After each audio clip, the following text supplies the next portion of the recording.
Welcome to Behind the Barn Door, episode 19.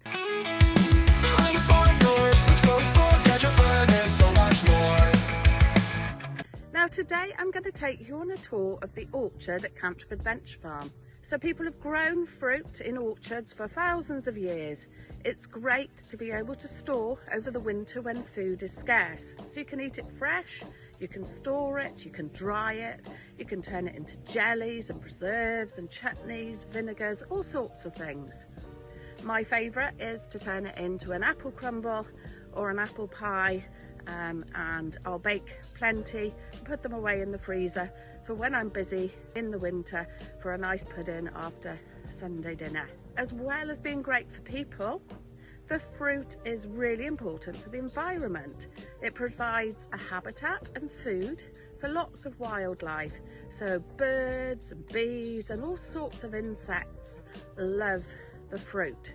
This apple tree behind me is actually over 70 years old. We're not sure exactly how old. Mary Evans, who started Cantref, came to the farm 70 years ago, and the tree was well established then. So in a minute we'll take a closer look at the tree and you'll see that at the moment it's covered in ladybirds. Now, as well as eating the apples, we do feed some to the animals at Cantref.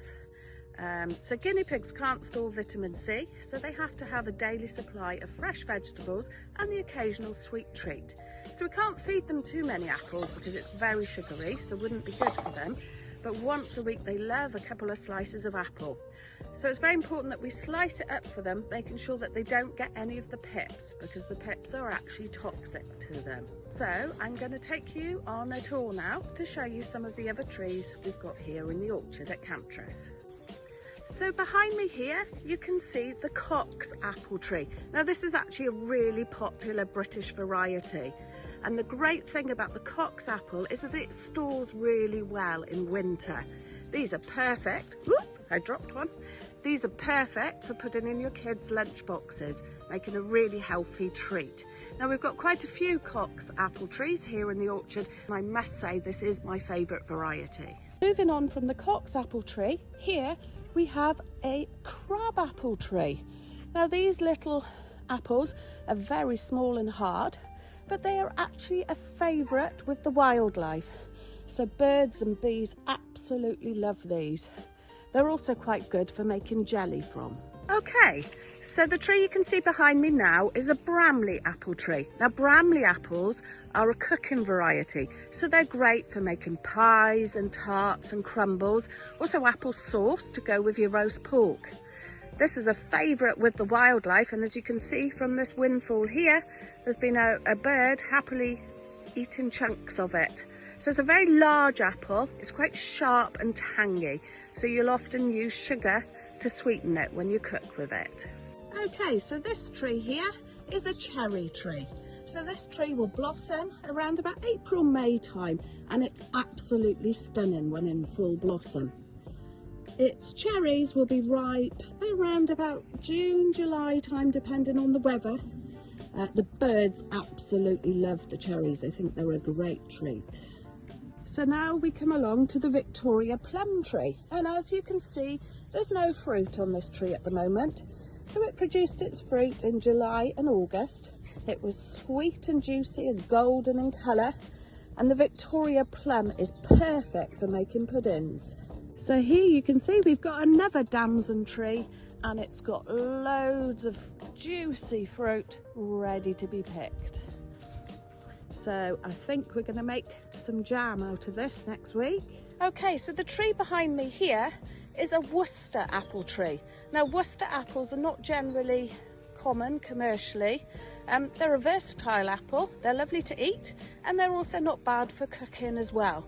And as you can see here, this tree is full of really ripe, juicy apples. So we'll be picking those very soon, leaving a few as well though for the birds and wildlife. So this is the newest fruit tree that we have in the orchard here at Cantref, and this is a Japanese cherry blossom. Now we actually planted this tree in memory of our corgi Tommy, who passed away sadly last year at the age of 15 years old.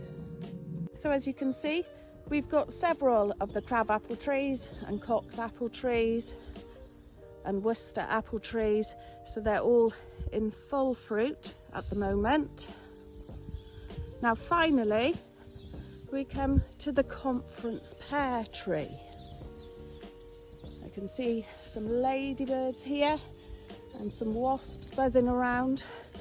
You can see there one of the conference pears has gone rotten and there's flies feeding on it.